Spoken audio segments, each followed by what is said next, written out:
Fala galera! Tá chegando então o grande dia da prova de Ciências da Natureza do Enem.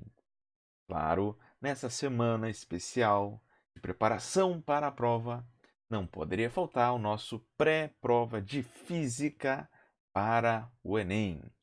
Então aqui, galera, como é que vai funcionar a dinâmica aqui do nosso pré-prova? Em geral, na prova de Ciências da Natureza, nós temos 15 questões para cada matéria. Basicamente é isso. 45 questões, 15 de Física, 15 de Biologia, 15 de Química. Nem sempre é assim, alguns anos tem mais questões de uma matéria do que de outra, mas na média temos essa distribuição aí. Então, o nosso pré-prova foi preparado justamente visando essas possíveis 15 questões de física. Eu separei aqui 15 assuntos que têm mais chance de aparecer nessas 15 questões do Enem, baseado aí nos últimos anos do que a prova vem cobrando aí dos candidatos. Gente, é importante salientar qual é o perfil da prova do Enem, o que o Enem busca do candidato. A prova do Enem ela também vem com uma proposta de uma ciência cidadã, vamos dizer assim, que o aluno saiba relacionar a física, a química, a biologia, a ciência com o seu cotidiano, com a sua vida. Então, muitas questões elas têm esse viés de relacionar a ciência com a vida em si, que a ciência tem um propósito, o que não deixa de ser uma proposta muito interessante. Só que muitas vezes, o que vai acontecer em boa parte das questões, pessoal? As questões muitas vezes aparecem com um texto relativamente longo, e esse texto vai simplesmente tentar trazer esse problema da questão para o cotidiano, né? Para que isso tenha significado para o aluno. Só que tu, meu amiguinho, minha amiguinha, vai ter aí uma média de 3 minutos para resolver cada questão. E aí, como o teu tempo é escasso, então tu tem que desenvolver alguma estratégia, né, para que tu resolva o maior número de questões possível. Não te apavora se tu deixar uma questão ou outra de fora, porque isso é normal, é um tempo escasso, ok? Mas a dica principal que eu quero te dar é, quando começar a resolver uma questão, começa lendo a parte final da questão, aquelas duas últimas linhas. E mesmo que tu tenha que buscar dados, informações no grosso do enunciado, ao ler o final da pergunta, tu já sabe o que tu vai ter que responder. E isso já te ajuda muito em ter que achar depois, lá no enunciado, naquele texto, ele vai te dar os dados que tu vai precisar para resolver o problema. Maravilha! Espero que tu tenha ido muito bem na prova do último domingo, que tenha destruído humanas, a redação, e que tenha destruído também a prova de linguagens. Claro, esse domingo agora tu vai cansar o cérebro de tanto fazer conta, né? Mas vamos lá então. Pré-prova de física, vamos começar então. Pessoal, primeiro assunto que eu trago aqui. Algumas questões certamente vão envolver a parte da mecânica, né? A parte da física que estuda os movimentos. Aqui eu trouxe como exemplo uma questão que envolve impulso e quantidade de movimento. E para, de alguma maneira, contextualizar essa questão, eu trouxe a seguinte comparação para ti: airbag e cinto de segurança.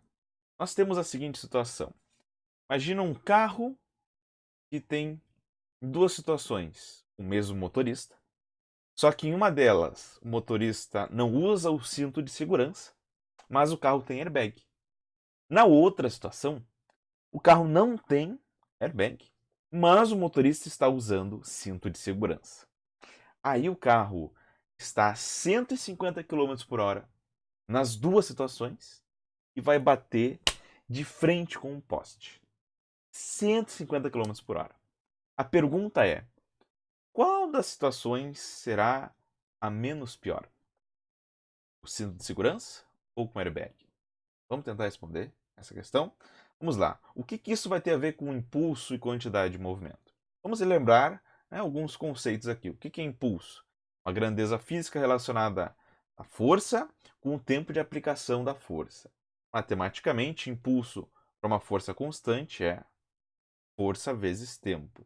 Também pode determinar através do gráfico, tá? Se tu tem um gráfico força por tempo, a área do gráfico dá um impulso.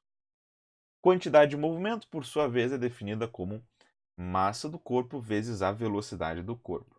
Detalhe, tá, pessoal? São ambas grandezas vetoriais aqui. Ok? E uma relação entre impulso e quantidade de movimento.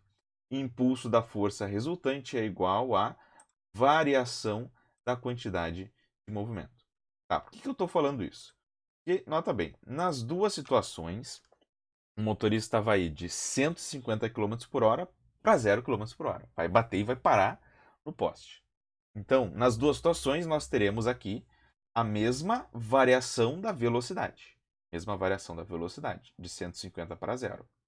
Se temos a mesma variação da velocidade, também teremos a mesma variação da quantidade de movimento. Uma vez quantidade de movimento é massa vezes velocidade. E como o impulso resultante é igual à variação da quantidade de movimento, o impulso sofrido pelo motorista nas duas situações será igual. Ah, Soro, então quer dizer que não faz diferença o airbag ou o cinto de segurança? Não, meu amiguinho, aí que tá. O airbag atua por mais tempo no corpo do motorista. Fica aplicando força por mais tempo. Agora tu nota comigo. Impulso é força vezes tempo. Eu sofro o mesmo impulso nas duas situações. Mas, se o airbag atua por um tempo maior, para que eu mantenha o mesmo impulso, eu deveria aplicar uma força menor.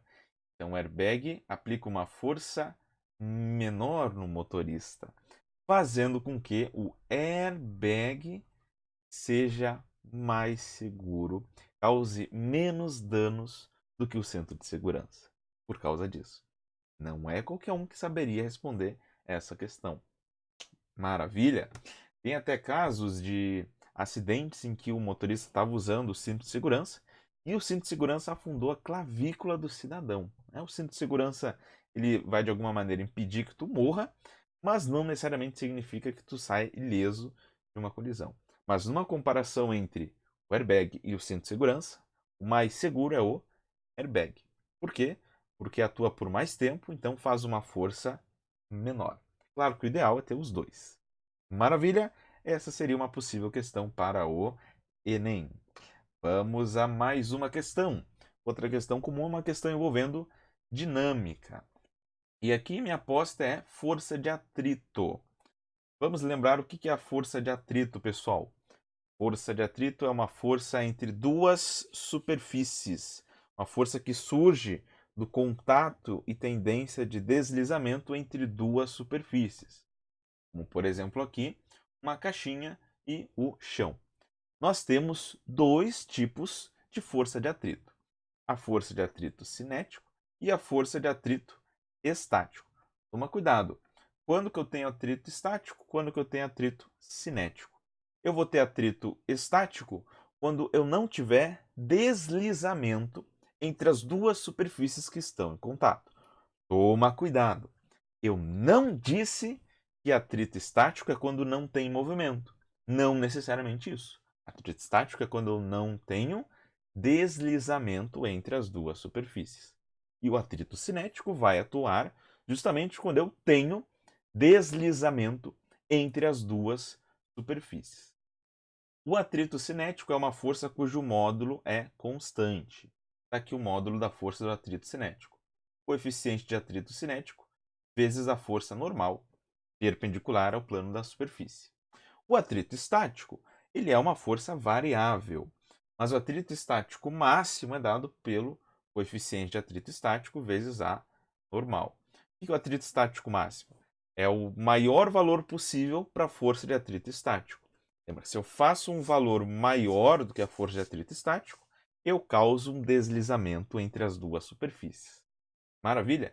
Geralmente, pessoal, o coeficiente de atrito estático é maior do que o coeficiente de atrito cinético. Isso ocorre porque no atrito estático as irregularidades das superfícies estão muito bem encaixadas. Então é mais difícil de desencaixar isso. E quando eu tenho atrito cinético, há deslizamento entre as superfícies, então tu tem a todo momento um encaixe e desencaixe entre as superfícies, o que acaba sendo mais fácil. Tudo bem? Toma cuidado aqui, ó. Sentido da força de atrito. Contrário à tendência de deslizar. Não necessariamente, tá? Contrário ao movimento. Tem muita gente que pensa que atrito é contrário ao movimento. Não. Contrário ao deslizamento ou à tendência do deslizamento. Quer ver? Vou te dar um exemplo muito interessante para aparecer. Quando a gente está caminhando, o que faz a gente caminhar? Ó, nota bem, eu faço aqui uma força no chão para trás e aí a tendência é o meu pé deslizar para trás. Devido a isso, a força de atrito entre o meu pé e o chão será para frente. Nota bem, a favor do movimento. Ok? E outra coisinha, quando tu caminha, o atrito entre o teu pé e o chão é estático ou é cinético? Resposta. Tu vai ter aqui atrito estático. Nossa, Sor, atrito estático? Mas por que é atrito estático? Se eu estou em movimento quando eu estou caminhando? Ah, é que tá, amiguinho. Pode estar em movimento, mas o teu pé, quando tu caminha, ele não desliza em relação ao chão. Então, por isso, quando nós caminhamos normalmente, a força de atrito que atua no nosso pé é de atrito estático. Cuidado, então, com isso. Deixa eu tomar uma aguinha. Então tá aí mais uma possível questão do Enem, mais uma questão sobre mecânica. Vamos lá, vamos seguir. Uma terceira possível questão, uma questão envolvendo cinemática, um assunto que o Enem vem cobrando todo ano, pelo menos uma questão envolvendo a cinemática. Aqui eu trouxe uma questão que vai abordar o tema segurança no trânsito, indo naquela linha do Enem ser uma prova, digamos, cidadã, né? Que aplique a ciência na nossa vida. Olha o problema que eu trouxe aqui. O motorista partiu do repouso, começou parado, ele vai acelerar o seu carro uniformemente, ou seja, vai ter um MRUV aí, durante 5 segundos.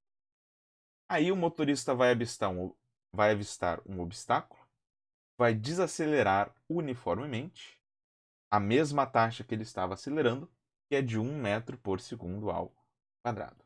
A pergunta: se o motorista demorasse 1 segundo a mais para frear, qual a distância que ele percorreria a mais? Ou seja, ele começou acelerando durante 5 segundos.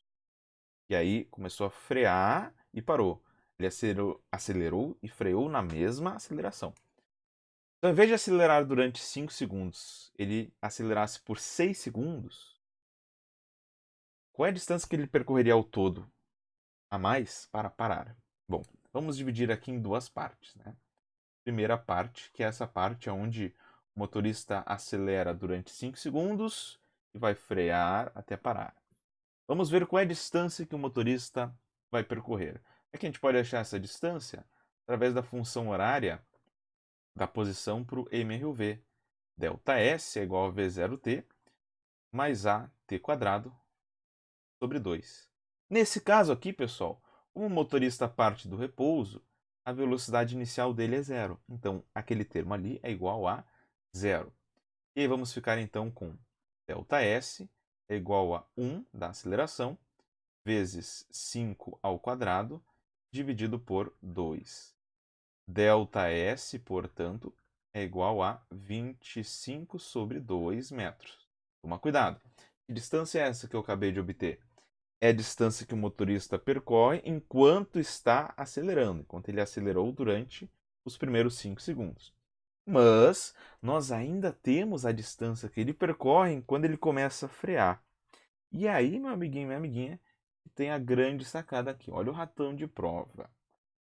Se quando ele vai frear a mesma taxa, ou seja, com a mesma aceleração, quando ele frear, ele vai percorrer exatamente a mesma distância de quando ele estava acelerando. Exatamente. É como se fosse um MRU-V reverso. Ó, ele começou parado e foi até uma certa velocidade. Depois ele vai dessa certa velocidade até zero, voltar a parar. Então ele vai percorrer novamente os 25 sobre 2 metros. Portanto, meu amiguinho, minha amiguinha, a distância total que ele vai percorrer vai ser de 25 metros. E vamos agora para a segunda situação, onde o nosso querido motorista vai levar 1 segundo a mais para começar a frear. Então ele vai se movimentar durante a sua aceleração por 6 segundos. Vamos determinar aqui então, mais uma vez, usando a função horária da posição. Mais uma vez o nosso amigo motorista parte do repouso e agora a continha vai ficar 1 da aceleração, porque é a mesma aceleração, 6 ao quadrado por 2. 6 ao quadrado é 36, 36 por 2, 18 metros. Mais uma vez, não se esqueça, essa é a distância que o motorista percorre enquanto está acelerando. Quando ele desacelerar, ele vai percorrer novamente os mesmos 18 metros. Então, ao todo, o motorista percorreu a segunda parte, 16 metros. Qual é então a diferença da distância percorrida pelo motorista? 36 menos 25. O que achamos então? 11 metros. É o que ele vai percorrer a mais. Detalhe para essa questão, tá, pessoal? Vamos tomar um cuidado aqui. Eu só disse que ele percorre a mesma distância quando acelera e quando desacelera, pois a intensidade da aceleração era igual nas duas situações. Se não fosse a mesma aceleração, aí não seria a mesma distância. Maravilha! Fechamos então mais uma questão. Bora para a questão 4. E agora a gente sai um pouquinho da mecânica e, claro, toda a prova do Enem que se preste vai aparecer para ti uma questão de ondulatória. Uma não, duas, quem sabe três. É um dos assuntos que mais aparece na prova do Enem, é ondulatória. O que eu destaco para ti na ondulatória? Primeiro, os fenômenos ondulatórios. Questão que aparece quase todo ano. Importante lembrar as características dos fenômenos ondulatórios. Muitas vezes na questão, tu simplesmente vai ter que identificar qual é o fenômeno ondulatório que o cara vai estar tratando ali na questão. Vamos lá, trouxe aqui os principais. Reflexão, refração, difração, polarização e interferência. Vamos lá, falando da reflexão, olha só. Palavras-chave que quando aparecer no enunciado vão te ajudar a identificar que é uma reflexão. Bater e voltar, né? É o que acontece numa reflexão. Uma onda bate numa superfície e volta para o mesmo meio. Mas cuidado, na reflexão eu não mudarei nem a velocidade, nem o comprimento de onda e nem a frequência da onda em questão. Lembre que a velocidade ela depende do meio e das condições do meio, e a frequência da onda depende da fonte. Nenhuma dessas coisas vai mudar numa reflexão. Já na refração, a palavra-chave pode ser bate e passa. E o que é refração? Refração é quando a onda muda de velocidade, ok? E claro que como a velocidade está associada ao meio, ou às condições do meio, muito provavelmente quando a onda mudar de meio, estará sofrendo a refração. Logo, pela definição, a gente consegue perceber. Na refração, eu vou mudar a velocidade. Não mudarei a frequência. Cuidado, não muda a frequência durante a refração. A frequência depende da fonte. Não estou mudando isso. Mas eu mudarei velocidade e comprimento de onda. Inclusive, se quiser anotar aí, a velocidade ela é diretamente proporcional ao comprimento de onda. Ok? Outro fenômeno temos a difração. Difração é contornar obstáculos. Tu tem difração quando, por exemplo, teu vizinho aí do lado da tua casa começa a brigar, teus vizinhos, e tu consegue, infelizmente, ouvir a briga dos teus vizinhos. Isso é difração. No caso, uma difração do som, ok? Aqui, uma observação sobre a difração, tá, pessoal? Qualquer onda consegue sofrer difração, consegue ter essa capacidade de contornar obstáculos. Mas existe uma condição para uma onda contornar obstáculos, que é o seguinte: comprimento de onda, que é o tamanho da onda, tem que ser no mínimo próximo, ou seja, da mesma ordem de grandeza do que o tamanho da fenda, ou seja, do obstáculo, do buraquinho do obstáculo. Tenho essa condição. É por isso que muitas vezes a luz, ela não vai sofrer difração com os objetos que a gente tem no nosso dia a dia. Porque a luz ela tem um comprimento de onda relativamente baixo, da ordem de nanômetros. Então é muito difícil para a luz sofrer difração. Ok? Temos aí também a polarização, que consiste em selecionar a direção de vibração de uma onda. E polarização, informação mais importante para tu saber, polarização ela não ocorre com ondas longitudinais, principalmente então com o som. Polarização só ocorre com ondas transversais. O que são as ondas transversais? Que a fonte vibra em uma direção e a onda se propaga em outra direção. Muito bem. E fechamos aqui com a interferência. O que é a interferência? Vai ser o encontro de duas ondas, obviamente de mesma natureza. Interferência pode ser construtiva ou destrutiva. Interferência construtiva eu vou ter quando crista se encontra com crista, ou até um vale com vale. É mais ou menos isso aqui, ó, crista com crista. Dá uma interferência construtiva. Agora, se eu tiver isso, ó, uma crista indo se encontrar com um vale, a gente vai ter uma interferência destrutiva. Na interferência construtiva, a amplitude resultante é a soma, tu vai somar as amplitudes das ondas. E na interferência destrutiva, vai ter a subtração das amplitudes, a maior menos a menor. Muito bem, galera. E agora eu trouxe aqui alguns exemplos para ti de situações do nosso cotidiano para que tu me ajude a identificar qual é o tipo de fenômeno ondulatório que a gente vai estar tratando aqui. Olha o primeiro exemplo que eu trouxe para ti. Vamos analisar aí comigo. Altura aparente dos astros. Olha só que interessante. Vou te contar agora um segredinho, hein? Quando o sol está se pondo, sou daqui de Porto Alegre, né? Aqui a gente tem o pôr do sol do Guaíba, muito bonito. Quando o sol está se pondo, tu sabia que na verdade ele não está realmente ali? Sabia disso? Na verdade, o Sol está numa posição diferente do que a gente vê realmente ele ali. Qual tu acha que é o fenômeno ondulatório que explica isso? O fato dos astros, das estrelas não estarem realmente na posição que a gente vê. Qual é o fenômeno? Rufem os tambores e o fenômeno é refração.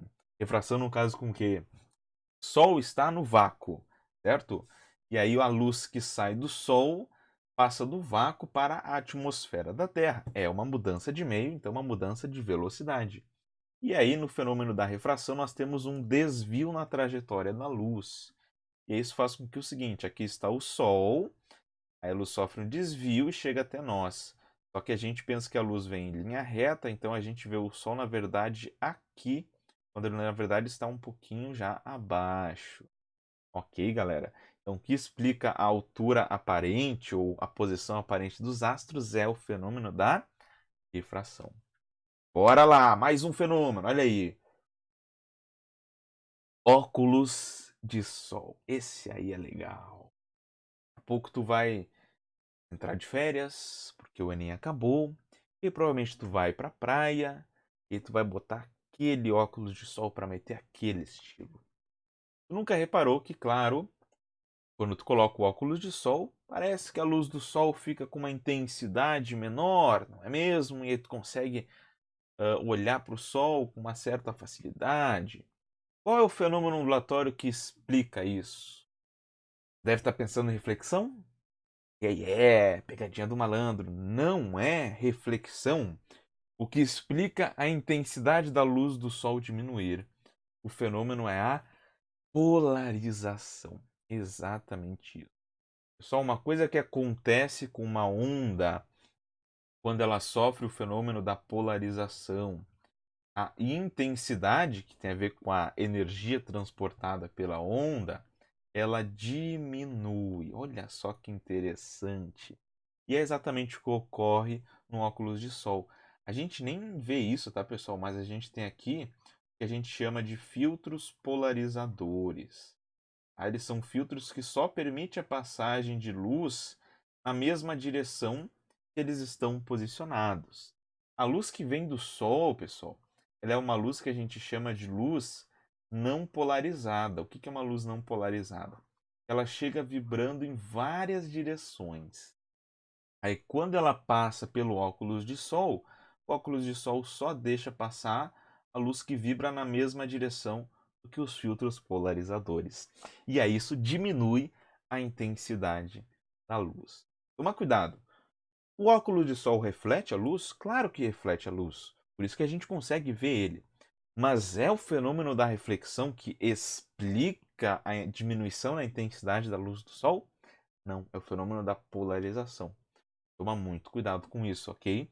Já apareceram questões no Enem em que na situação que ele estava descrevendo, tinha mais de um fenômeno ondulatório acontecendo ali, mas era só um que respondia a pergunta feita na questão. Uma característica do Enem. Pode ter até mais de uma alternativa, digamos, fisicamente correta, mas apenas um vai explicar a pergunta feita na questão. No caso aqui do porquê que a intensidade da luz diminui, a resposta é a polarização. Maravilha! Vamos então à quinta questão. Agora eu trago para ti ótica geométrica. A gente ainda está no universo da refração, digamos assim, mas eu coloquei uma questão de refração mais sob o viés da ótica geométrica. Pessoal, a refração é muito importante para a gente entender ela, que a gente tem em mente a lei de Snell-Descartes. A lei de Snell-Descartes ela vai ser ali que vai descrever a refração. Aqui nós temos aqui dois meios, pode ser o ar e a água, e nós temos um raio de luz representado aqui indo do ar para a água. Tá? Poderia ser outros meios aí. E para a gente entender a refração, a gente precisa definir o que é índice de refração, símbolo N. Índice de refração é definido como C sobre V. C é a velocidade da luz no vácuo e V é a velocidade da luz no meio que a gente está estudando aí. Nota que como a velocidade da luz no vácuo é constante, a gente vai ter uma proporção inversa entre o índice de refração e a velocidade da luz no meio. Então, quanto maior é o índice de refração no meio, menor é a velocidade da luz e vice-versa. Lembrando que na refração, como nós já vimos, a frequência permanece constante e aí a velocidade e o comprimento de onda são diretamente proporcionais. Pessoal, como que é a lei de Snell-Descartes? Importantíssimo isso. N1 seno θ1, no caso N1 é o índice de refração do meio onde a luz está incidindo, e o θ1, muito importante, é este ângulo aqui, o ângulo que o raio de luz forma com a reta normal, tá? É o ângulo com a normal. N2 é o índice de refração do meio onde a luz vai sofrer refração. E o θ2 é este ângulo aqui. Ângulo que o raio de luz forma com a normal. Pessoal, muito importante aqui que a gente sempre conta os ângulos que os raios de luz formam com a normal. Nunca pega os ângulos que eles formam com a superfície. Isso é muito comum nas questões, eles te darem esse ângulo aqui, que é o ângulo que o raio forma com a superfície. A lei de Snell-Descartes sempre usa o ângulo que o raio forma com a normal. Não esquece disso. Consequência da lei de Snell-Descartes vai me ajudar a descrever o comportamento da luz quando a gente tiver a refração. Sempre que a luz vai de um meio com menos índice de refração ou menos refringente, a gente pode falar assim, para um meio com mais índice de refração ou mais refringente, a luz vai se aproximar da normal. É o que está acontecendo ali na figura. A luz está se aproximando da normal. Agora, sempre que a luz for de um meio com mais índice de refração para um meio com menos índice de refração, a luz vai se afastar da normal, que é o que aconteceria aí se a luz fosse da água para o ar, se afastaria da normal. Então, lei de Snell-Descartes é uma questãozinha que já apareceu há alguns anos no Enem, vale a pena dar uma atenção para isso. Dentro aqui da lei de Snell-Descartes e da refração, pessoal, vou te trazer agora algumas aplicações que a gente pode ter sobre isso. Uma consequência da refração pode ser um fenômeno chamado dispersão da luz. Pessoal, o que é a dispersão da luz? Lembra que nós temos a luz branca, que é a chamada de luz policromática. Por que policromática? Poli, muitas, cromática, cores. A luz branca ela é, na verdade, a composição de todas as cores. E aqui tu tem a ordenzinha bonitinha das cores que compõem a luz branca. O famoso Vlavav. Vermelho, laranja, amarelo, verde, ciano, azul e violeta. Aqui muitas vezes tu pode gravar só como se fosse azul, não vou te cobrar essa diferença. Por que elas estão organizadas aqui nessa ordem? Nota bem, ó. Ela segue uma ordem de crescimento do índice de refração delas para um dado meio, que é daqui de cima para baixo. Ok? E lógico que a velocidade de propagação delas vai crescer ao contrário. Tá? No ar e no vácuo, a gente considera que elas vão ter praticamente o mesmo índice de refração. Só que em outros meios, como por exemplo um vidro, elas vão ter índices de refração diferentes que vão seguir essa ordem de crescimento aí. Então, pessoal, o que vai acontecer quando, por exemplo, a gente fizer isso que está aqui na figura, ó? Deve lembrar disso do álbum do Pink Floyd. A gente pega a luz branca e incide ela num prisma de vidro. Então, cada cor vai ter um índice de refração diferente. E aí, pela lei de Snell-Descartes, se elas têm índices de refração diferentes, elas vão sofrer desvios diferentes. Né? Aquela que tem um índice de refração maior vai acabar sofrendo um desvio maior. E a gente vai ter a separação, então, da luz branca nas 7 cores no Vlavav. Tá? Esse que é o fenômeno da dispersão da luz. Onde é que ocorre também o fenômeno da dispersão da luz? Vai ser na formação do arco-íris. Tá? A diferença é que no arco-íris, o que está fazendo ali o papel do prisma é as gotas de água. Tá? Também é o fenômeno da dispersão da luz, só que aí no caso é com gotas de água. Por isso que quando chove tem arco-íris. No caso da dispersão da luz para formar o arco-íris, a única diferença daí é que tu vai ter o seguinte, ó. A luz branca incide aqui, aí ela se separa, tá? Quando entra na gotinha da água, e aí ela é refletida uma vez aqui e volta. No prisma, ela só atravessa o prisma e se separa. Aqui, na formação do arco-íris, a gente vai ter ainda que as cores se separam, são refletidas do outro lado da gotinha d'água e aí volta. Okay? Uma coisa interessante, né? Consequência disso, pessoal. A gente imagina que aqui está o Sol, ó. A luz do Sol vem daqui, tá? Quem é que vê o arco-íris? Quem está vendo, ó, vamos desenhar um olhinho aqui bem legal da pessoa, bem grande. Quem está virado de costas para o Sol que vai ver o arco-íris, porque acontece isso daqui. Para tu ver o arco-íris, tu tem que estar virado de costas para o Sol, porque na formação do arco-íris ocorre essa reflexão lá dentro das gotinhas d'água. Maravilha? Toma cuidado aqui, pessoal. Toma cuidado. Se aparecer esses dois casos aqui, a bolha de sabão e o CD. Tu nota que na bolha de sabão e no CD, de uma certa forma, a gente consegue ver por aqui as cores, né? Mais ou menos separadinhas. Mas toma cuidado. Te perguntarem qual é o fenômeno que explica a gente ver as cores na bolha de sabão e na capa de um CD, não responde dispersão da luz. Aqui o que está ocorrendo é interferência luminosa.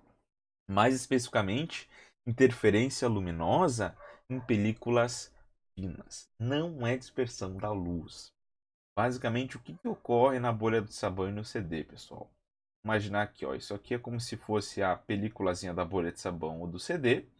Aí a luz incide aqui, uma parte é refletida, outra parte atravessa a película, é refletida de volta e volta para o ar. Daí aqui a gente vai ter uma interferência, que é o encontro de duas ondas. Interferência pode ser construtiva ou destrutiva. Se for uma interferência construtiva, lembra? As amplitudes se somam, quer dizer que a gente vai ver essa cor. E se for uma interferência destrutiva, quer dizer que a gente não vai ver essa cor. Então, CD e bolha de sabão, o fenômeno é interferência luminosa e não dispersão da luz. Pegou essa? Vamos para a próxima agora. Trouxe aqui mais uma questãozinha sobre ótica. E aqui eu trouxe uma questão envolvendo a fibra ótica. Fibra ótica, pessoal. Qual é o fenômeno que vai explicar a fibra ótica? Que é aquele cabo gigante que traz internet para tua casa, se tu tem internet na fibra ótica ao invés do satélite. Reflexão total. O fenômeno da reflexão total ocorre o seguinte: a luz ela tem que estar se propagando em um meio com mais índice de refração, ok? Um meio com mais índice de refração. Aqui nessa figura eu trouxe aqui um exemplo, água para o ar, por exemplo. Bom, nós sabemos lá da lei de Snell que quando a luz vai do mais índice para o menos índice, ela vai se afastar da normal, que nem está aqui, está se afastando da normal. E é aí que vai entrar o fenômeno da reflexão total. Se eu pego aqui, nota, o ângulo de incidência, tá vendo? E aí eu começo a aumentar o ângulo de incidência. Para cá aumentei o ângulo de incidência. Nota que o ângulo de refração, ele está aumentando também. A lei de Descartes vai me dizer isso. Só que vai chegar um momento em que eu afastei tanto o ângulo de incidência que o ângulo de refração, olha ali com a normal, acabou formando 90 graus. Quando a gente chega nesse estágio, esse ângulo aqui ele é chamado de ângulo limite. Por que ele é chamado de ângulo limite? Porque se eu aumentar um pouquinho mais, olha para cá agora, se eu aumentar um pouquinho mais o ângulo de incidência, nota que a refração ela já está no limite, formou 90 graus. Então, se eu aumentar um pouquinho mais o ângulo de incidência, o que, que vai acontecer? Vai ser refletido tudo de volta. Por isso, o nome do fenômeno é reflexão total. Tem até como tu calcular aqui o ângulo limite, tá? Isso pela lei de Snell tu consegue tirar. É só tu pegar o índice de refração menor e dividir pelo índice de refração maior. Maravilha? E onde é que isso entra na fibra ótica?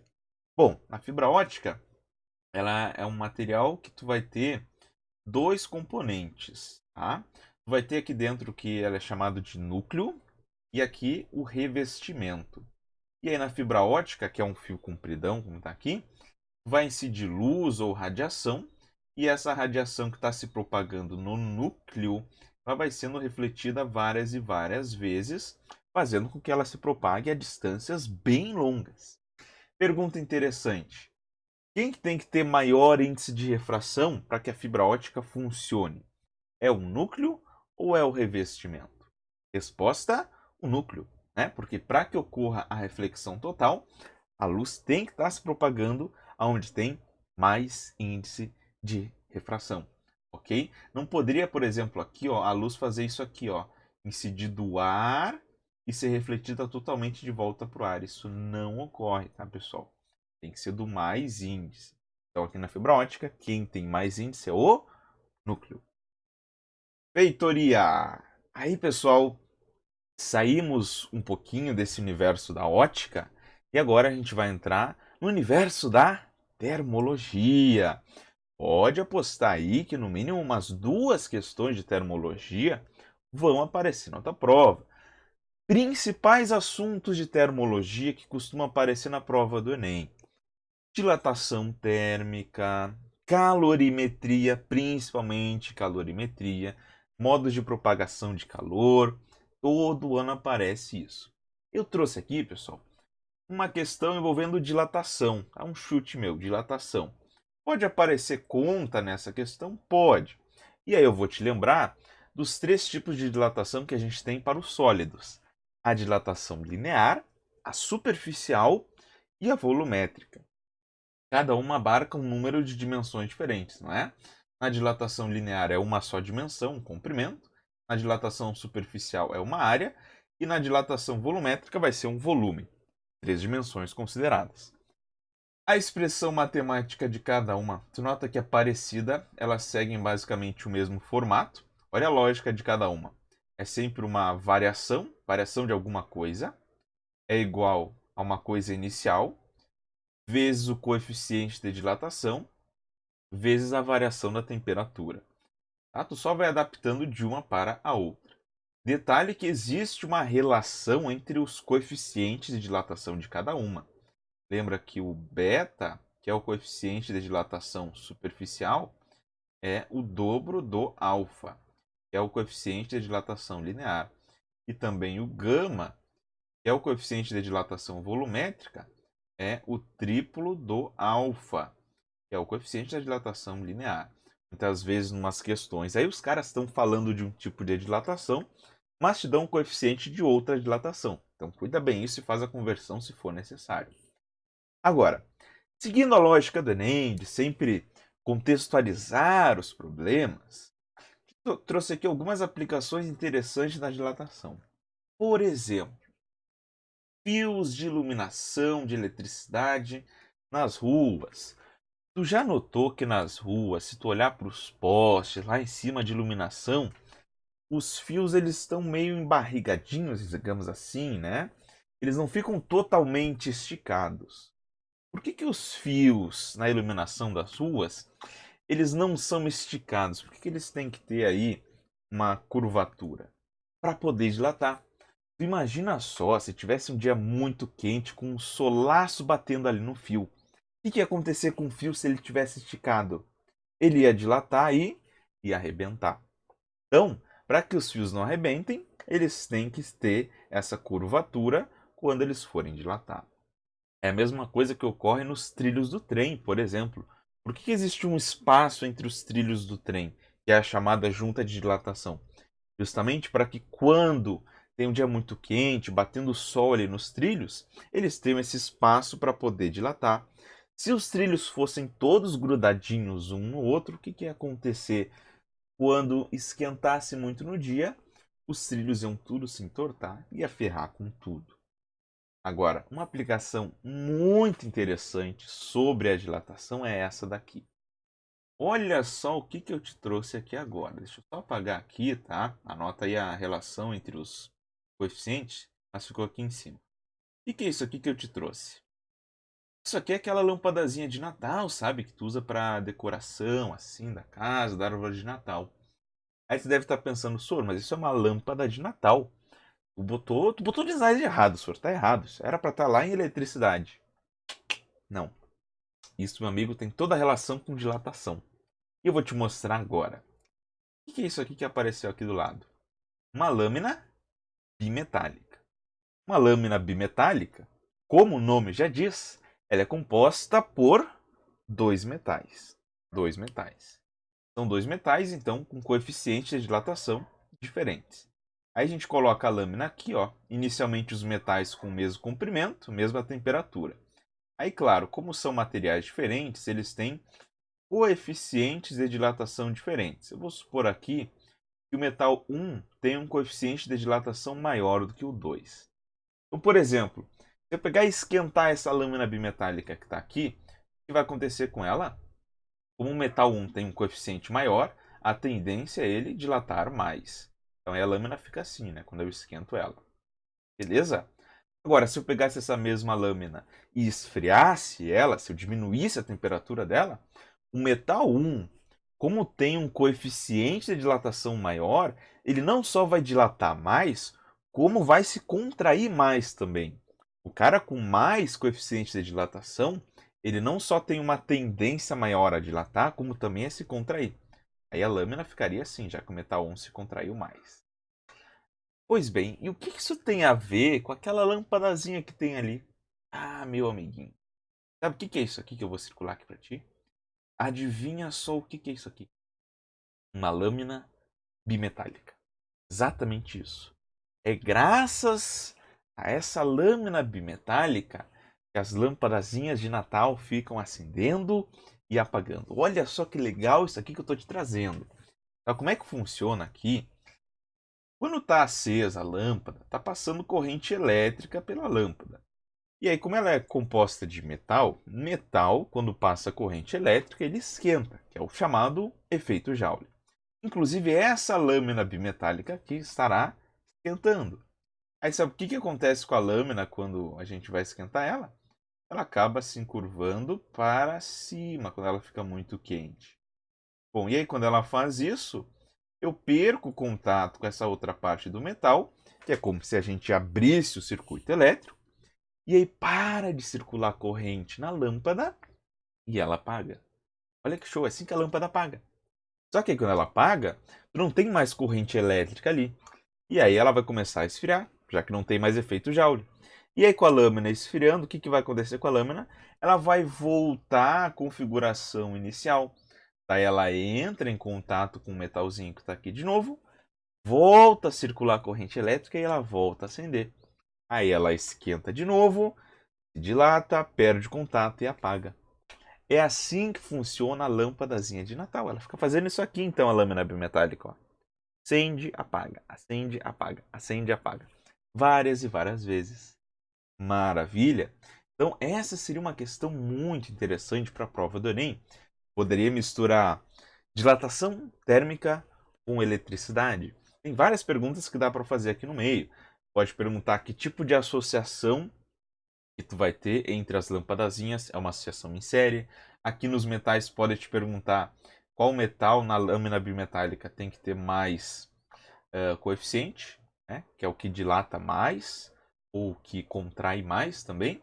Então tá aí uma grande aplicação para ti da dilatação. As lâmpadazinhas de Natal funcionam graças a uma lâmina bimetálica.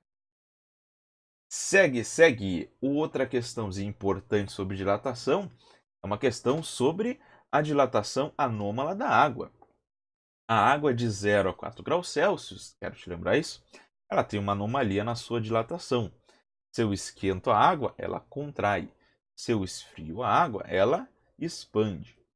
Então isso favorece o seguinte, ó. Se de 0 a 4 graus Celsius, ou de 4 para 0, ó, anota, o volume da água aumenta, lembra que a gente tem a densidade, que densidade é o quê? Massa sobre volume. Então, se daqui para cá eu aumentei o volume da água, a sua densidade vai diminuir, como está aqui no gráfico. Ó. 4 graus Celsius para 0, a densidade da água diminui. E isso explica por que o gelo, então, vai boiar na água, justamente por ele ser menos denso, devido à dilatação anômala da água. Então, toma cuidado com generalizações na prova. Nem sempre tem exceções.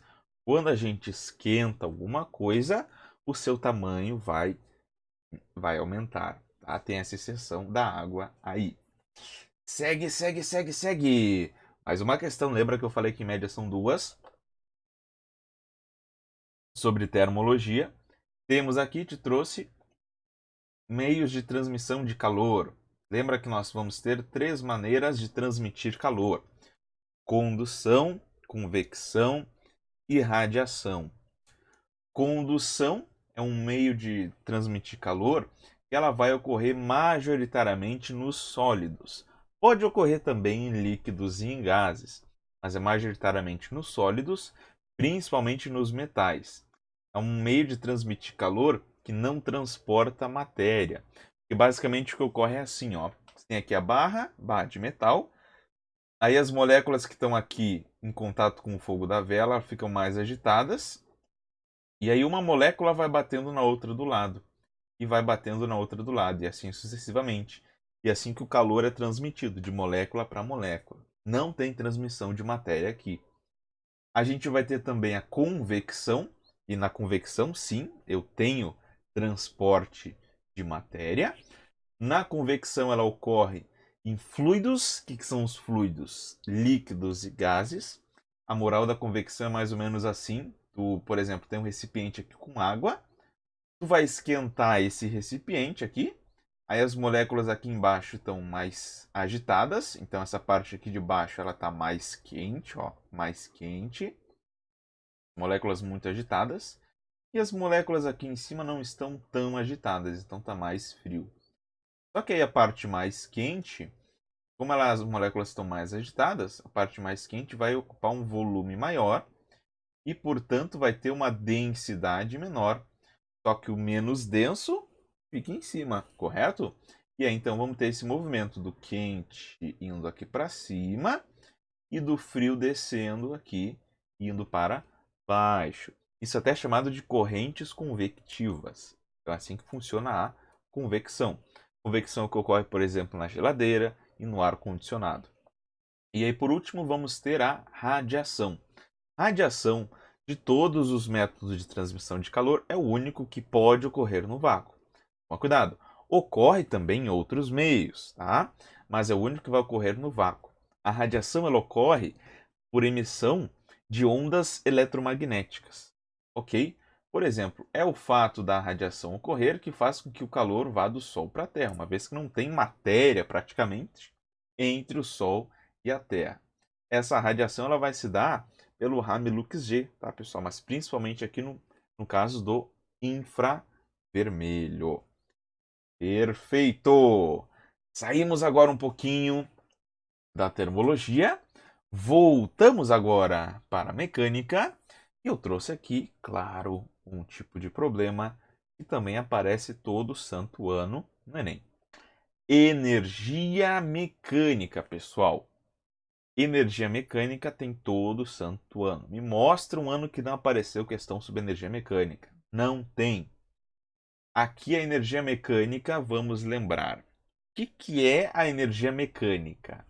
Ela é, na verdade, uma soma de dois tipos de energia: a energia cinética e a energia potencial. A energia cinética, que é a energia de movimento, e a energia potencial é aquela energia armazenada, guardada.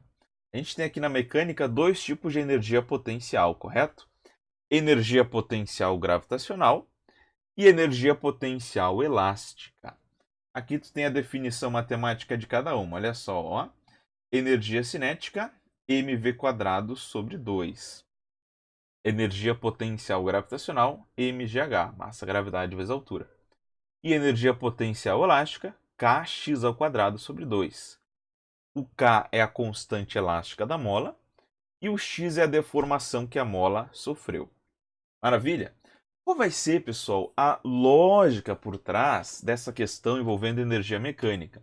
Vai ter que ter em mente que, quando a gente não tem atrito ou qualquer outro tipo de força dissipativa, a energia mecânica, ou seja, a soma da energia cinética com a energia potencial, a energia mecânica vai se conservar, vai ser constante.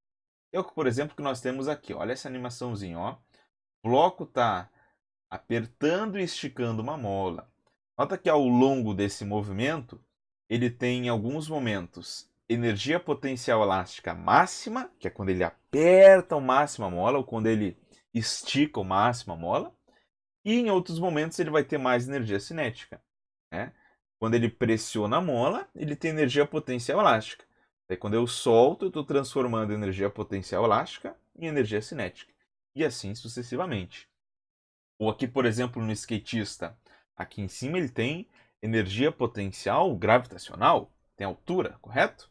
Aí quando ele desce, ele está transformando energia potencial gravitacional em energia cinética. E aí depois, quando ele volta a subir, ele está transformando a energia cinética que ele tem de volta em energia potencial gravitacional. Na hora de tu fazer a conta, que provavelmente aqui a questão é de conta, a lógica que tu vai aplicar vai ser a seguinte: tu vai marcar dois pontos aqui, geralmente o ponto inicial e o final da trajetória, sei lá, por exemplo aqui o ponto A, né, ponto B. E aí se não tiver atrito, a energia mecânica nos dois pontos é a mesma. Então tu vai dizer que a energia mecânica no ponto A é igual à energia mecânica no ponto B. Aí tu identifica que tipo de energia que tem em qual ponto, se é energia cinética, se é energia potencial, se tem mais de uma nesse ponto, e aí tu vai resolver e achar o que a questão te pede.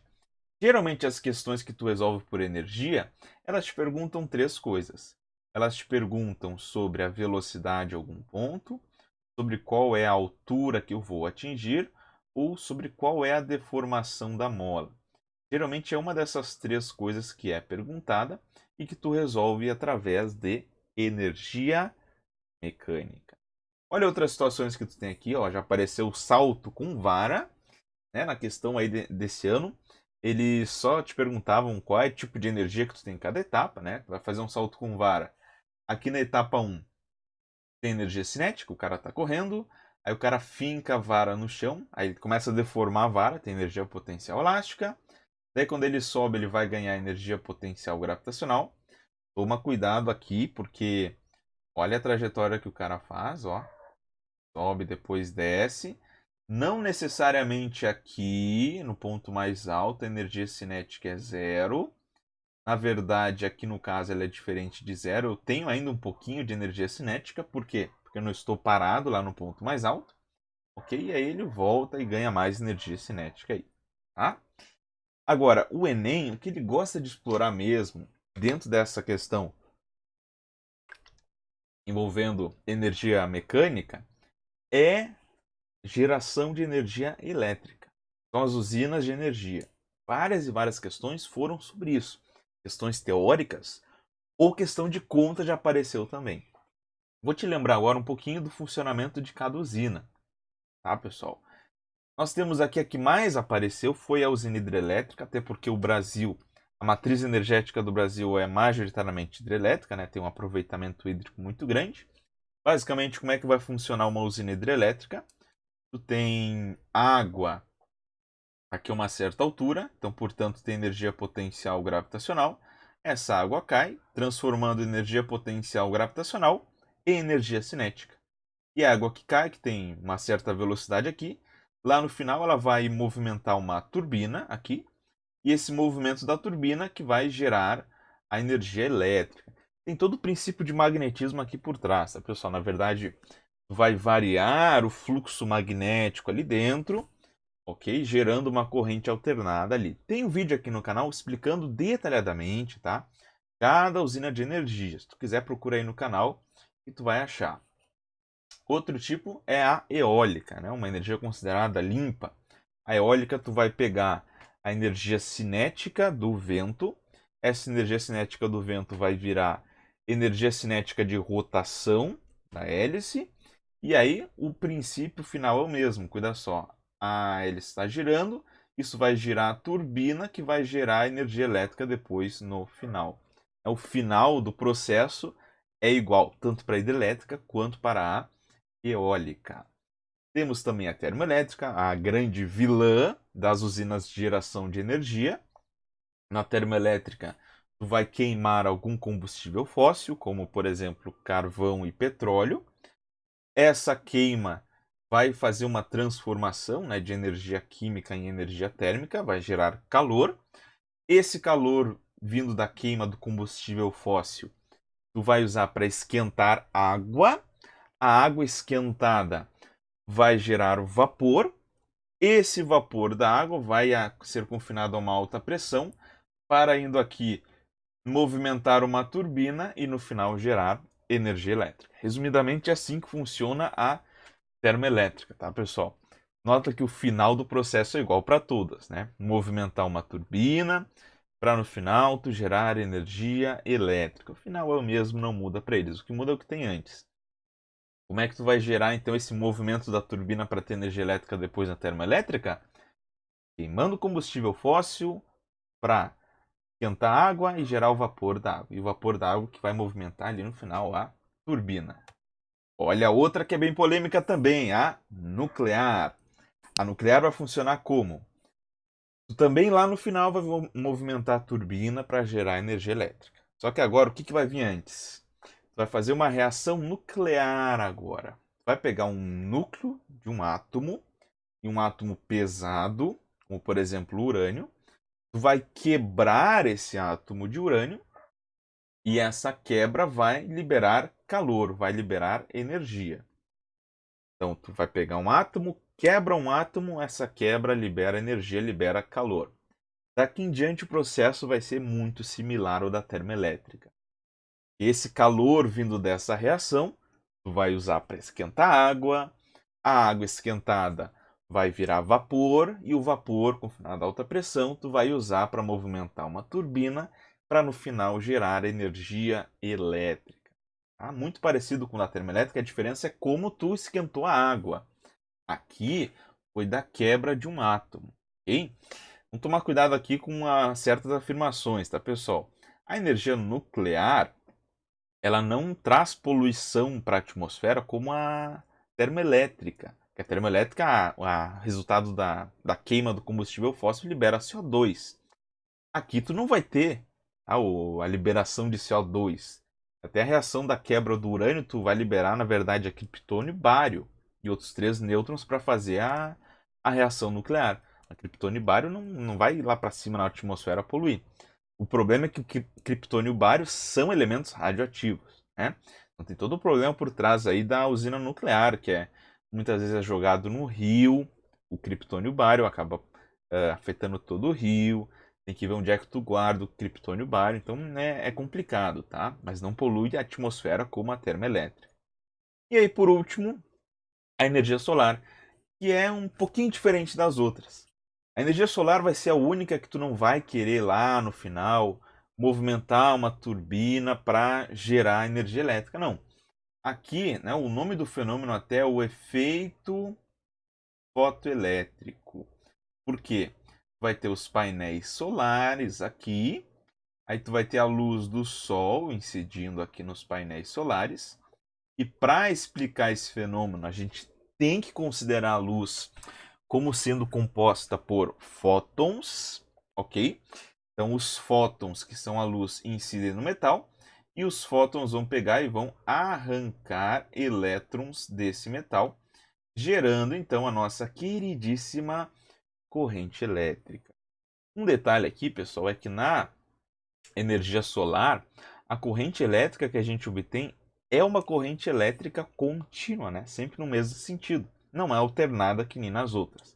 Depois aí eles vão ter que converter para corrente alternada, ok? Então, a energia solar é a única que não tem esse princípio lá de movimentar a turbina para gerar eletricidade. Aqui não vai ter isso. Feitoria! Olha aí, já fomos 10 questões. Vamos lá, guerreiro, vamos lá. Existe, vamos comigo, vamos comigo. Dá uma relaxada, espreguiça um pouquinho, né? Sei que já temos aí um bom tempo de aula. Vamos lá, toma uma aguinha que nem eu vou fazer agora. E vamos embora. Temos mais aí 5 questões para abordar sobre os principais assuntos para a prova do Enem. O que eu trouxe aqui, pessoal? Essa aqui é uma aposta minha. Hidrostática. Faz até um certo tempo que não aparece hidrostática. Tinha uma época no Enem que todo ano aparecia hidrostática, até mais ou menos 2014. Todo ano tinha uma questãozinha lá de hidrostática. Aí nos últimos anos eles daram tirando um pouquinho, aparece um pouco, de vez em quando hidrostática. Mas estou apostando para esse ano uma questãozinha de hidrostática. O principal assunto dentro da hidrostática, princípio de Arquimedes, que fala sobre a força de empuxo. O que é a força de empuxo? Força de empuxo é uma força que os fluidos fazem naquilo que está mergulhado ali dentro dos fluidos. Empuxo é uma força que é para cima, arquimediano é para cima, e daqui o módulo, a intensidade da força de empuxo. A densidade do fluido vezes o volume de fluido deslocado vezes a aceleração da gravidade. Mas cuidado, o que é esse volume de fluido deslocado? Não é necessariamente o volume de todo o corpo, não. O volume de fluido deslocado é só o volume mergulhado, imerso, que está dentro ali do fluido. Por exemplo, aqui com esse navio, que é o volume de fluido deslocado na prática. É isso aqui, ó, volume dentro da água, tá? Esse é o volume de fluido deslocado. Dica aqui para ti nessa parte de empuxo, tá, galera? Olha só, olha a sacada. Nós sabemos que uma condição para um corpo flutuar num líquido é que a densidade do corpo precisa ser menor do que a densidade do fluido, correto? Qualquer coisa, quando for flutuar na água, por exemplo, a sua densidade tem que ser menor do que a densidade da água. É por isso que o navio, mesmo sendo feito de metal, acaba flutuando na água, porque tem uma densidade menor do que a densidade na água. Agora, se a gente faz essa continha aqui, ó, isso aqui seria legal de aparecer. Pego a densidade do corpo, divido pela densidade do fluido. Com isso, nós vamos obter a fração do corpo que fica imersa, que fica ali dentro do fluido. Nossa, Sor, como assim? O que tu falou? Falou grego agora? Não, amiguinho, calma lá. Vou dar um exemplo. Vamos supor aqui que eu tenho gelo, tá? Vou arredondar aqui só para facilitar a nossa vida. Densidade do gelo, vamos supor que seja 0,9 gramas por centímetro cúbico. E a densidade da água, vamos considerar como 1 grama por centímetro cúbico. Se eu mergulho gelo na água, nota que a densidade do gelo, que é 0,9, sobre a densidade da água, que é 1, 0,9 por 1 em porcentagem acaba dando 90%. O que significa isso? Que quando eu mergulhar gelo na água, 90% do gelo fica dentro da água. Os outros 10% que ficam fora da água. É daí, meu amiguinho, minha amiguinha, que vem aquela expressão. Isso é só a ponta do iceberg. Ou seja, justamente, o iceberg é composto de gelo e a maior parte do gelo, quando a gente mergulha ele na água, fica dentro da água. Porque a densidade do gelo representa 90% da densidade da água. Então, grava essa dica aí. Pega a densidade do corpo, divide pela densidade do fluido. Vai ter a porcentagem que fica dentro do fluido ali. E aí, para fechar, um chutezinho meu, hein? Para esse ano, um chutezinho meu. Olha o probleminha. Perguntinha, rapidinho. Tem um copo de água cheio, é lá em cima, e com gelo, que nem tá ali. O que vai acontecer com o nível da água depois que esse gelo derreter? O nível de água permanece o mesmo, aumenta e transborda, ou diminui? E aí? O que tu acha que vai acontecer?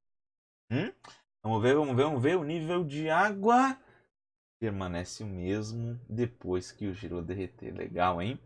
Isso acontece porque o empuxo sofrido pelo gelo é o mesmo, não vai mudar. Então, para que isso aconteça, o nível de água depois que o gelo derrete permanece o mesmo. Interessante isso, né? Uma questão doida que poderia aparecer perguntando isso seria sobre, por exemplo, nos oceanos. Vamos pegar os oceanos. Tem um blocão de gelo, uma geleira, flutuando nos oceanos. Depois que essa geleira derreter, o nível do oceano aumenta? Não. Sur, mas eu ouvi que o nível dos oceanos, o aquecimento global está aumentando e tal. Olha só que interessante, amiguinho.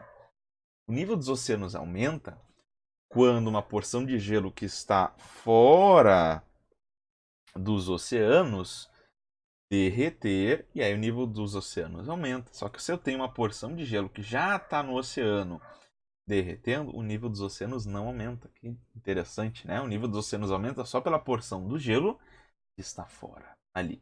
Maravilha? Essa questão é interessante. Vamos lá agora. 12ª questão. Uma questãozinha sobre alguma aplicação do espectro eletromagnético. Isso aqui tem várias aplicações, pessoal, então por isso que o Enem gosta de explorar bastante aqui. O espectro eletromagnético, pessoal, é o espectro das ondas eletromagnéticas. Quero te lembrar aqui como é que é a frasezinha que tu usa para lembrar, né, todas as ondas eletromagnéticas. Que é o RAM Lux G, que nem está aqui a ordenzinha delas. Rádio, micro-ondas, infravermelho, luz visível, ultravioleta, raio-x e raio gama, como está aqui. Por que elas são organizadas assim? Porque elas seguem uma ordem de crescimento do comprimento de onda, que é de baixo para cima. Aqui são as ondas maiores, de maior comprimento de onda. Aqui são as ondas menores, de menor comprimento de onda. E seguem também uma ordem de crescimento da sua frequência, que daí vai ser o contrário, de cima para baixo. Lembrando que no vácuo, no mesmo meio, todas elas terão a mesma velocidade de propagação. Algumas aplicações de cada uma, tá, pessoal? Ondas de rádio, além do próprio rádio, tá? Tu vai ter aqui, entre a faixa do rádio e micro-ondas, tu vai ter o funcionamento das redes de celular, 3G, 4G, 5G, Bluetooth, tá? Aqui no rádio tu também tem o AM e o FM. O AM ele tá mais para cima, tá, do que o FM. AM para cima, o FM aqui para baixo. Então, o AM ele tem um comprimento de onda maior. É por isso que, por exemplo, se tu vai a locais muito distantes, assim, de onde ficam as estações de rádio, as estações que pegam melhor são a AM. Por quê? O AM, por ter um comprimento de onda maior, ele tem uma facilidade maior para contornar os obstáculos, que é o fenômeno da difração. Então, por isso que o AM pega melhor em localidades mais distantes. Aqui na faixa do micro-ondas tem o próprio aparelho, né, obviamente, de micro-ondas. Vai ter o infravermelho, que é a chamada onda de calor.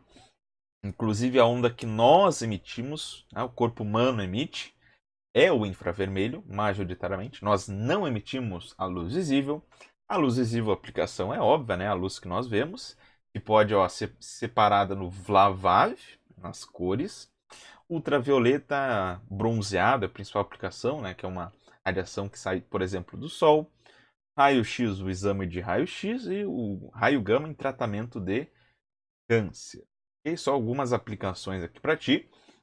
As radiações que estão aqui embaixo, tá?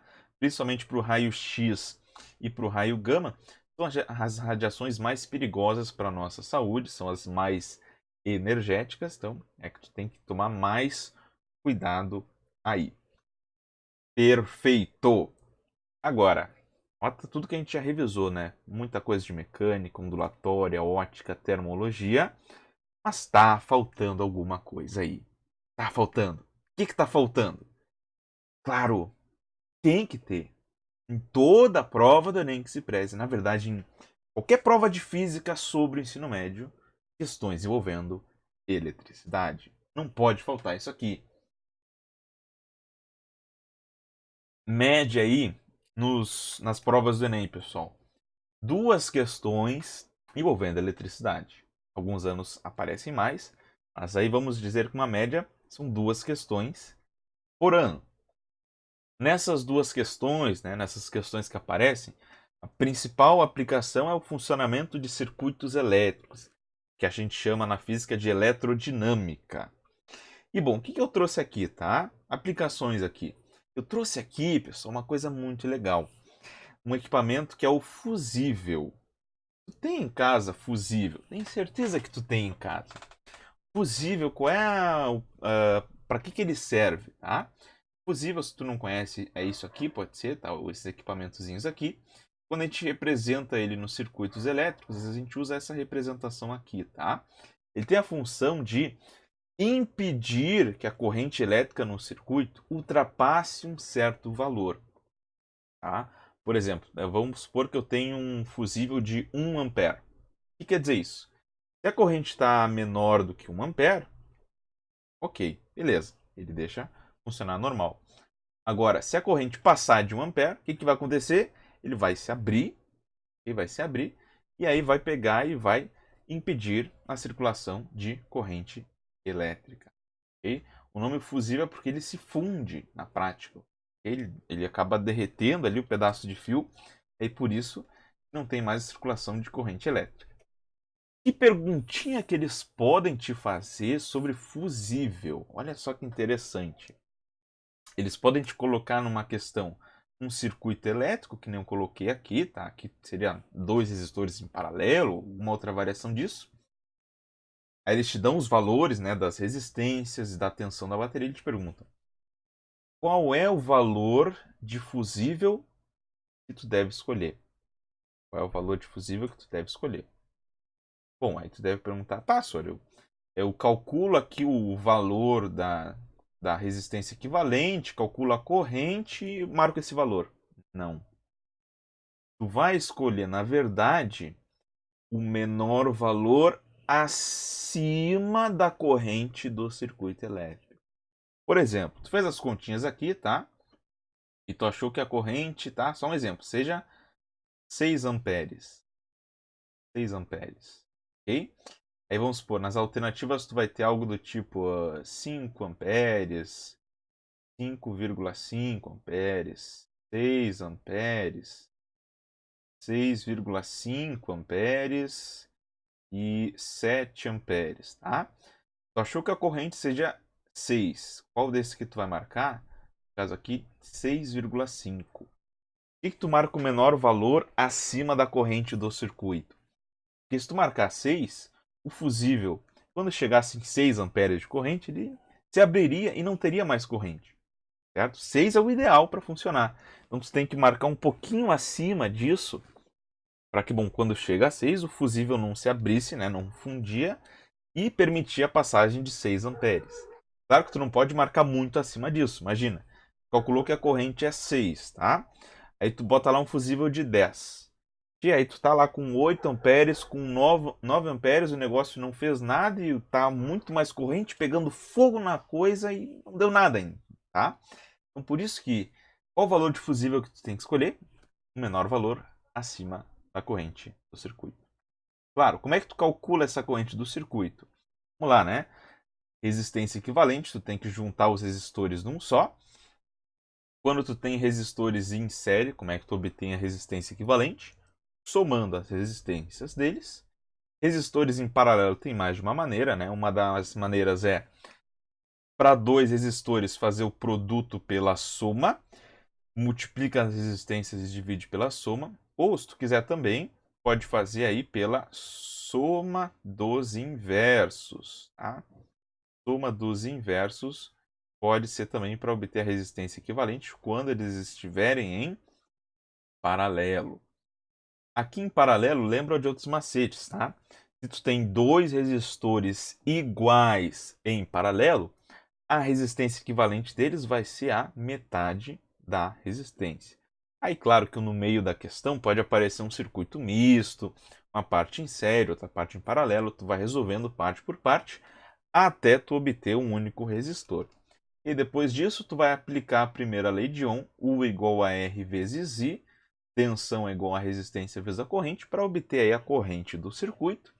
E tu escolhe daí depois o menor valor acima da corrente máxima do circuitozinho. Então, fusível, não esquece isso. Muita gente marcaria o 6 ali, tá?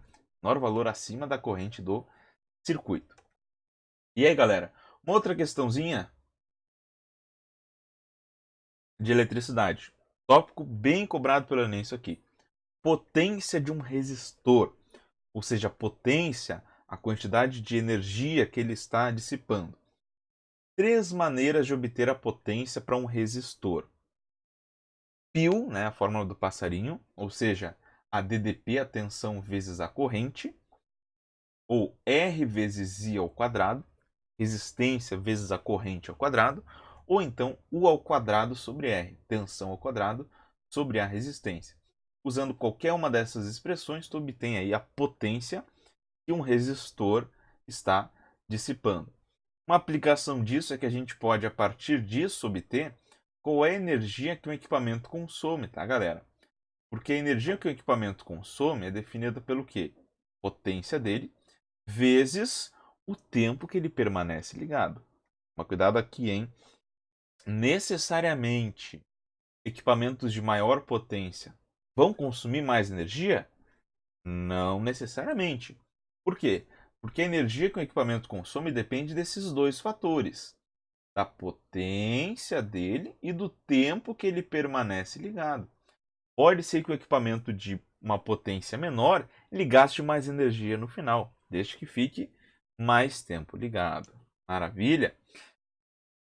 Geralmente aqui a energia é usada em quilowatt-hora, tá? Nas nossas casas. Para tu ter energia em quilowatt-hora, tem que colocar a potência em quilowatts, que são 1000 watts, ok? E o tempo tu tem que colocar em horas. Aí tem questões, por exemplo, te perguntando quanto que tu vai pagar no final da tua conta elétrica, né? Eles te dão o preço do quilowatt-hora, aí tu calcula a energia que cada equipamento consome, multiplica pelo preço do quilowatt-hora e tu obtém lá no final quanto que tu vai pagar de energia elétrica.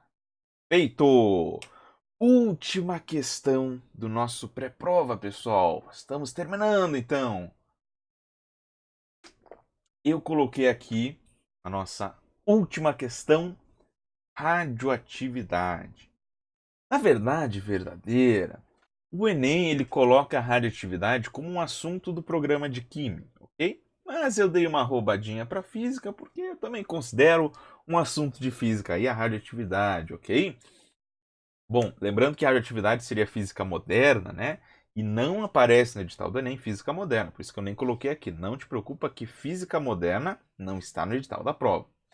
Bom, radioatividade também é uma questão que todo ano cai na prova de ciências da natureza. Qual que é o princípio da radioatividade? Tem um núcleo do átomo e esse núcleo é instável. As forças ali no núcleo do átomo não estão se equilibrando e o núcleo estará instável. E aí o núcleo do átomo ele vai querer ter mais estabilidade. E como é que o núcleo vai fazer isso?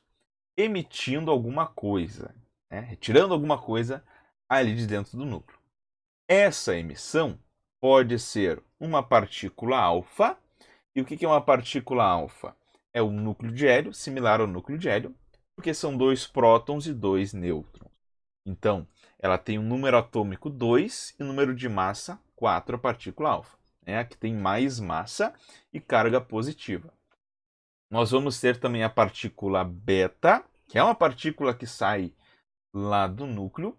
A partícula beta, a mais conhecida é essa daqui, né? A beta menos, que é como se fosse um elétron que sai do núcleo. Agora, na beta, nós também podemos ter a beta mais, nem todo mundo conhece essa, que é o que a gente chama de pósitron. O que é um pósitron, pessoal? Pósitron é a antipartícula do elétron. Em síntese, um pósitron é um elétron, só que de carga positiva. Tá? Ele tem a mesma massa, o valor da carga é igual, só que é o sinal contrário, positivo. Uma coisa interessante, pessoal, como é que sai, né, uma partícula beta lá do núcleo do átomo? Porque a gente aprende que, bom, o núcleo do átomo só tem prótons e nêutrons, correto? Bom, na verdade, o que acontece?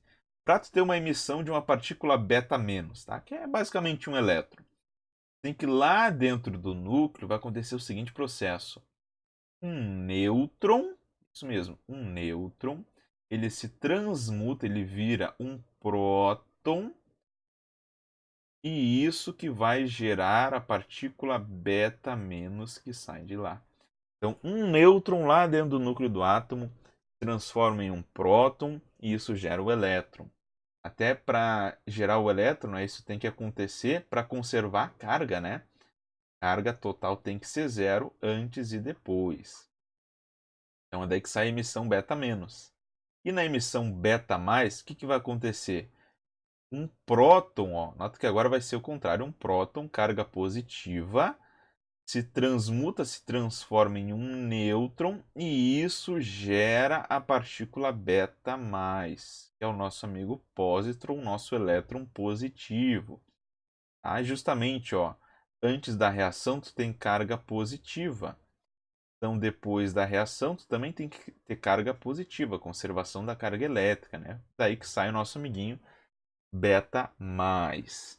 E o outro tipo de partícula que tu pode ter emitida é a radiação gama, que é a última radiação lá no Ramilux G, que é basicamente um fóton que também sai lá do núcleo do átomo. Um último comentário aqui sobre as radiações. Nós temos aqui um chamado poder de penetração, que é a capacidade que cada partícula que está aí tem de atravessar a matéria. Quanto menor a massa, a partícula, maior será o seu poder de penetração. Então, dessas aí, a que tem menos poder de penetração é a partícula alfa. E a que tem mais poder de penetração é a radiação gama. Galera, dica. Como é que tu vai identificar, por exemplo, se tu tem lá a lei da reação, que tipo de partícula foi emitida? Se foi a alfa, a beta e a gama? A pergunta que tu faz é sempre a seguinte: mudou o número de massa do elemento? Se mudou o número de massa, certamente, pode escrever aí, foi emitido uma partícula alfa. Porque quando eu emito uma partícula alfa, eu estou perdendo 2 prótons e 2 nêutrons. Né? Então, o meu número de massa, que é a soma de prótons e nêutrons, está mudando. Então, emiti uma partícula alfa. Agora, se não modificou o número de massa, certamente eu estarei tratando aí de uma emissão de uma partícula beta ou também de uma partícula gama. Ok? Qual é o detalhe? Na emissão de partículas beta, ou é um nêutron se transformando em um próton, né? Ou um próton se transformando em um nêutron. Só que o detalhe, a soma de prótons e nêutrons não muda aqui, pessoal. Então não muda o número de massa. O que eu vou mudar necessariamente é o número atômico. Tá? Eu posso aumentar o número atômico ou diminuir o número atômico. Então isso muda. E já na emissão de partícula gama, eu não vou mudar nem o número atômico, nem o número de massa. E para fechar aqui, quero te lembrar de um conceito bem importante: tempo de meia-vida de cada elemento. O que é o tempo de meia-vida, pessoal? Como o nome já te sugere, tempo de meia-vida é o tempo que leva para metade de uma dada amostra sofrer a reação nuclear e decair em algum outro elemento. Cada elemento, pessoal, tem o seu próprio tempo de meia-vida. Tem elementos que o tempo de meia-vida é alguns poucos segundos. E tem outros elementos que o tempo de meia-vida chega a bilhões de anos. Então aí varia de elemento para elemento. Mas em síntese, o que vai ser o tempo de meia-vida? Tempo da metade da amostra que eu tenho decair. Para te ilustrar aqui só com um exemplo, vamos pegar um elemento interessante que é o césio, que foi o que ocorreu com o acidente nuclear lá em Goiânia em 1987. O tempo de meia-vida do césio, pessoal, é 30 anos, tá? Então se eu pegar, por exemplo, 1987, vamos supor que eu tinha 100 gramas de césio, tá? 100 gramas de césio. 30 anos depois, ou seja, passei um tempo de meia-vida do césio, o que vai ter acontecido? Eu ainda vou ter 50 gramas de césio e as outras 50 gramas, sei lá, virou algum outro elemento por aí. E a cada tempo de meia-vida que se passa, a gente vai pegando a quantidade e dividindo sempre por 2. Então, se eu pegar mais 30 anos daqui, então 2047, agora eu vou ter 25 gramas de césio, né? O tempo divide a quantidade por 2. Claro que isso não pensa, pelo amor de Deus, que é instantâneo, né? Ai, de 1987 a 2017 não aconteceu nada com césio, e aí, do nada a metade decaiu. Não, isso é ao longo do tempo vai decaindo. A cada tempo de minha vida, a quantidade exata é dividida por 2. Maravilha, pessoal!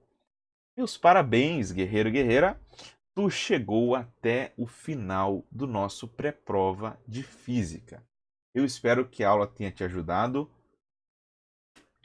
de alguma maneira, que tu possa ter relembrado coisas que tu estudou ao longo do ano, que tu possa ter tido dicas aqui que tu não tinha visto, dicas de questões que podem aparecer na prova, tenha sido muito útil para ti.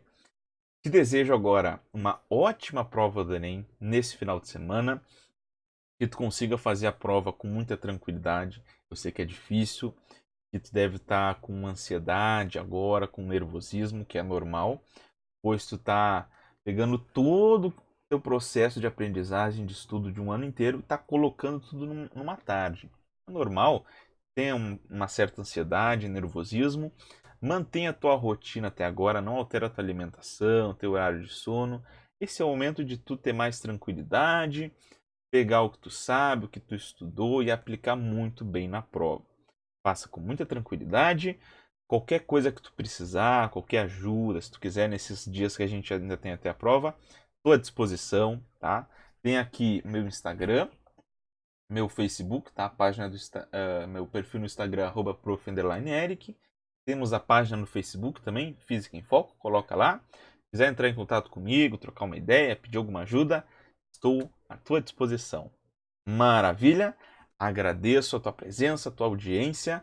Se tu quiser ajudar o SOR, por favor, dá um like aí no vídeo, compartilha ele para os teus amigos, bota no WhatsApp, bota no grupo do Face para ajudar cada vez mais pessoas a ter um pré-prova, a ter a última dica aí para a prova.